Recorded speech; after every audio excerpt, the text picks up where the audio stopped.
White people being colonized by so-called white people. There's your Aryan Brotherhood, so let's get clear.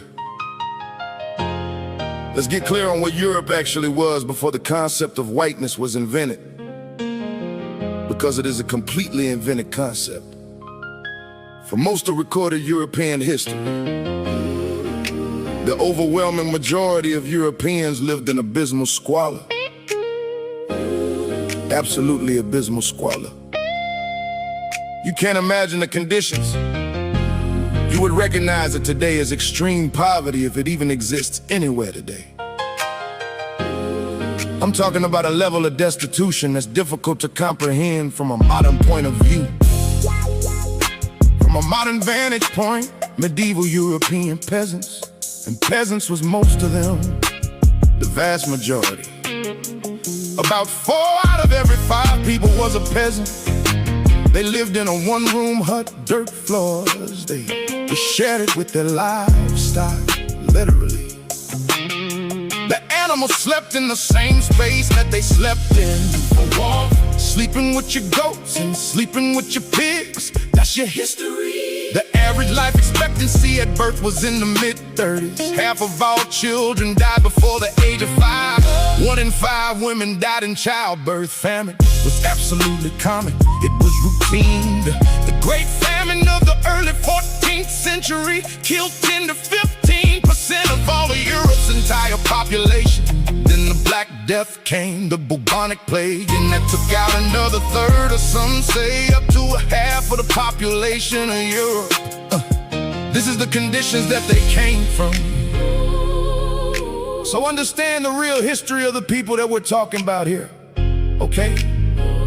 In history, some kind of block of so-called white unity or white fraternity. Nobody ever thought like that. Nobody had anything even remotely like that in their minds. And during all that time, by the way, the church, your church, they owned up to a third of all the land in Europe. The aristocracy owned almost everything else, and the peasants worked the land. They couldn't leave the land. They had to pay tithes to the church. They had to pay taxes to the feudal lord. They couldn't leave the land. They couldn't even get married without permission. They were literally legalized. They were legally bound to the soil. Not metaphorically. Legally bound. You were a serf. You were a serf. You came with the property. You understand? You came with the property. If the land was sold, you were sold with it. That's your history. You weren't human beings. You were farm tools. You were instruments. Instruments for other people who you would later classify as white, but who did not see you and who did not treat you in any way whatsoever as equals. They didn't even treat you as human beings. They didn't treat you as people. White on white subjugation, white on white predation. That's the history of Europe. That's the history of Europe. White on white violence, white on white war, conflict and strife. And if you're paying attention, that's Europe's future too. That's their future too. That's where they're going. And if you're paying attention, you'll notice that not much at all has changed. Even after they started calling themselves so-called white, instead of calling themselves English, or calling themselves white instead of French or German. Or what of you? The same system is essentially what you have right now in Europe. In America, that's the feudal system.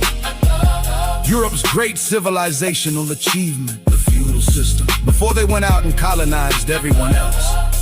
And that's still what you have today. In fact, it's the only organizational approach that you have to your societies, centuries later. Now I've talked before about how in Europe, across Europe, before Christianity, these people were pagans. They worshiped the jinn. They had relationships with the jinn, with the shut-in. That's not me saying so. This is the historical record. This is the historical record. The Germanic tribes, Odin, Thor. They had blood sacrifices. Yes! Blood sacrifices, they did that. They did animals mostly, but they also did human sacrifices. And that is documented. They sacrificed human beings. The Norse people to seasonal ritual offerings that included humans, the Vikings and whatnot. We all know they used to hurl old people off of the mountaintops. When they got too old, they'd throw them off a cliff. You had the Druids among the Celtic people. They had these large windows, they had these large wicker structures into which they would put human beings, and they would set them on fire, burn them alive as offerings. Oh, these were brutal people. The devils that they worshiped commanded them to do all sorts of heinous things. This is the history.